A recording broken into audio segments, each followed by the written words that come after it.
These days, with blue and green screens basically taking over movie sets, something about big-budget films feels like it's missing. There's a kind of magic that's been lost along the way. Back in the day, especially with sci-fi movies, if filmmakers wanted to transport you to some far-off world, they had to actually build it, piece by piece. Tiny models, hand-painted backdrops, and insanely detailed sets came together to create something that still holds up. Even when watched today in ultra-clear 4K now, blue screens have been part of movie magic for ages. But once digital effects got easier and more powerful, they kind of took over. What used to be a special trick turned into the standard way to build entire worlds. These days, full scenes are shot in front of empty screens. And yeah, it can look cool, but there's often this weird vibe, like the characters are just kind of floating through a world that doesn't feel real. So what happens when a movie says, "Forget all that," and brings the real world back into the frame? You see, back in 2013, director Joseph Kosinski was gearing up to shoot Oblivion with Tom Cruise. He knew what was happening with modern effects, but he also knew the cost of leaning too hard on them. So instead of relying on the usual blue screen setup to fake the skies and post-apocalyptic Earth, he and his team flipped the script. They used real projections to build the world right there on set, capturing everything in camera. From day one, the team behind Oblivion had one goal: build a world that felt real, one you could almost step into through the screen.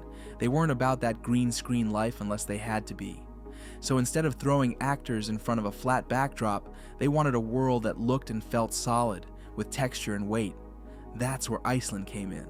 Its harsh, otherworldly terrain doubled as Earth after the apocalypse. But that was just the setting. The magic came in how they made the tech look like it belonged there. Now picture this: Tom Cruise's character zipping across the sky in this sleek, futuristic ride called the Bubble Ship. Normally, filmmakers would just slap that ship in with CGI later. Not here. Director Joseph Kosinski and his crew weren't playing it safe. They wanted Cruise to feel like he was in the pilot seat, dealing with speed, weight, and movement, not pretending. So they built a cockpit, a legitimate, functioning cockpit, part movie set, part amusement park ride. It was hooked up to a motorized gimbal that spun in every direction.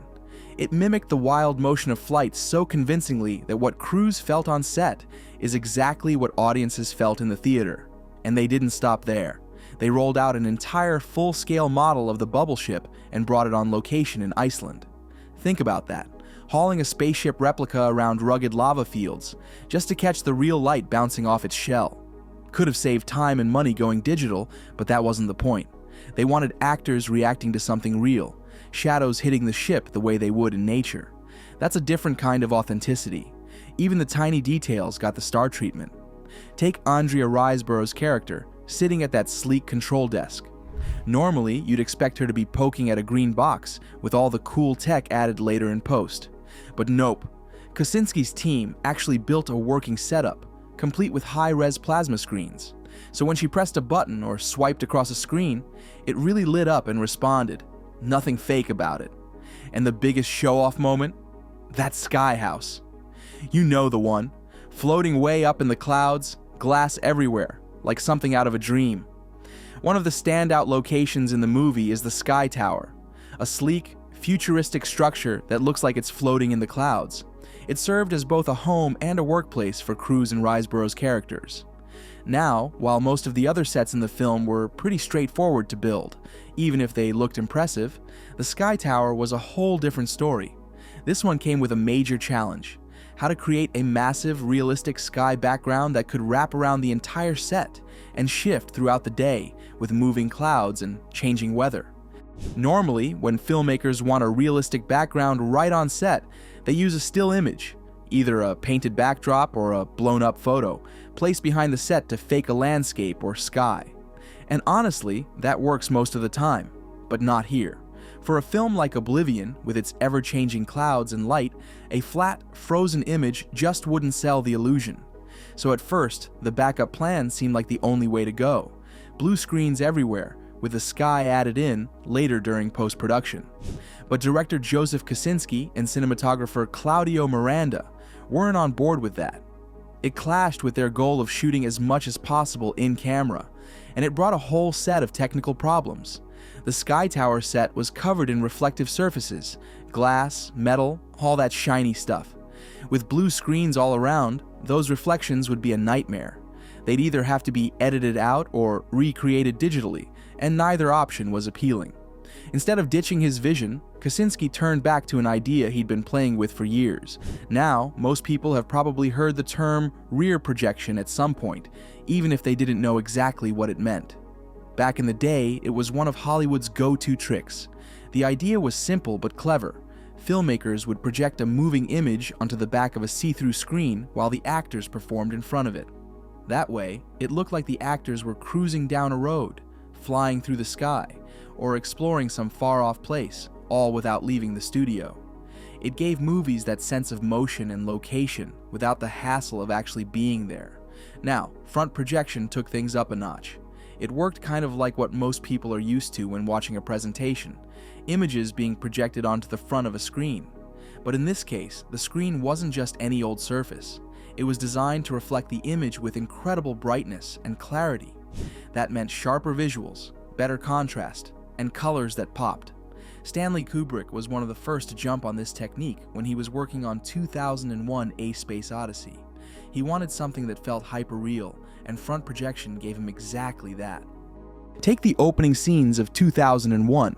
Shooting that on location in Africa would have been a logistical nightmare. So Kubrick came up with a workaround. He had insanely high-resolution photos of the savannah taken and then projected those images onto a special reflective screen behind the set. It was a simple concept, but the execution gave the illusion that the actors were standing in the wild, under a wide African sky, without ever leaving the studio. Fast forward to Oblivion, and things get even more ambitious. Instead of just a flat 100-foot backdrop like Kubrick used, the team behind Oblivion built a massive curved screen that wrapped 270 degrees around the Sky Tower set. This thing was 5 times the size and way more complex, but to make it work, they had to capture a full sky, from sunrise to sunset and even the starry night. So before a single frame of the movie was shot, 3 cameras were out in the field, recording sky footage from every possible angle. Back in the studio, they stitched all that sky footage together into one huge video. The final image was over 18,000 pixels wide and 1,080 pixels tall, massive enough to cover this giant white fabric that became the projection surface. To light it all up, they used 21 HD projectors. And these weren't just plugged in randomly. Each one was precisely placed underneath the set and connected to a network of 11 media servers. Those servers acted like a master control system, syncing all the projectors so they moved and adjusted perfectly in sync. That allowed the team to project one seamless sky scene across the entire curved wall. But it wasn't just about what the camera saw. The projected light was so bright and so natural looking that it lit the whole set. No need for extra lights or studio rigs, just the real glow of a simulated sunrise or an overcast afternoon, bathing everything in believable daylight. And here's where it really gets interesting. In older setups, the camera had to stay locked in place or move in a super-controlled way, or else the projection would fall out of alignment and look completely off. But with all these projectors working together, the image stayed seamless, even when the camera moved around. No more weird shifting backgrounds or visible seams where 2 projections met. The crew had the freedom to shoot from just about any angle they wanted, and the sky always looked perfect. There was another technical win too. Old systems had to match the projector's frame rate to the cameras, or else they'd get flickering images. But the Sony f/65 cinema camera used for Oblivion had an old-school mechanical shutter, which completely got rid of that problem. Other cameras with electronic shutters couldn't quite handle it, and Miranda, one of the team members, actually noticed that issue during testing. But with the f/65, the projection looked rock solid, and maybe the most surprising part? Going this route, filming real projections on set instead of relying on blue screens and tons of CGI, ended up saving a lot of money. Director Joe Kosinski pointed out that they only had to use around 800 visual effects shots for the whole film. That's about half of what other big sci-fi movies usually rack up. So not only did it look better, it also kept the budget tighter. A rare win-win in the world of blockbuster filmmaking. More than a decade later, It's wild to look back and realize just how ahead of its time Oblivion really was. That front projection technique they pulled off? Straight up bold. Most movies weren't even thinking like that back then. Since then, yeah, a few have dabbled with similar methods, but the spotlight quickly shifted. Now it's all about those massive LED walls, the ones that wrap around a whole stage like some kind of digital cocoon. Now the same year Oblivion dropped, 2013, Gravity hit theaters too, and it had its take on things with this lightbox setup. Pretty cool for its time. But everything changed in 2019 when The Mandalorian rolled out. That's when this LED screen thing got supercharged. Industrial Light and Magic came through with what they called the volume. Imagine walking onto a soundstage where the walls and ceiling are all high-def LED screens, wrapped 270 degrees around the set. That meant actors could be placed inside fully built digital environments in real time, and the light from those digital backgrounds lit the scene for real. But here's the catch. This new tech isn't perfect. Sure, it looks slick, and it's easier in some ways, but it's not without limits. Sometimes you get these jagged little artifacts on screen, and because the graphics engine can only do so much at once, things get a little fuzzy when you try to go too big with it. Certain lenses can't be used, and camera movement has to stay in check. That freedom you had in a movie like Oblivion to shoot wide and let the camera roam, that gets clipped a bit. So what ends up happening is that filmmakers keep the sets small and kind of basic, and cinematographers, they've got to scale back those sweeping shots that used to blow people away. In Oblivion, there was this sense of space. Characters actually moved through the world like it was real. That vibe is harder to nail now. But here's the thing that made Oblivion's approach hit different. It wasn't just the tech. It was the passion behind it. The decision to shoot things for real, to put actors in front of something tangible that did something to the whole crew. You can feel it in the final product. In a time when so many sets are just green or blue walls, maybe it's time for a new wave of directors to tap back into that hands-on approach, not just for the audience, but for everyone behind the scenes putting in that work. It makes a real difference. And honestly, the screen can't fake that kind of heart. Thank you for watching.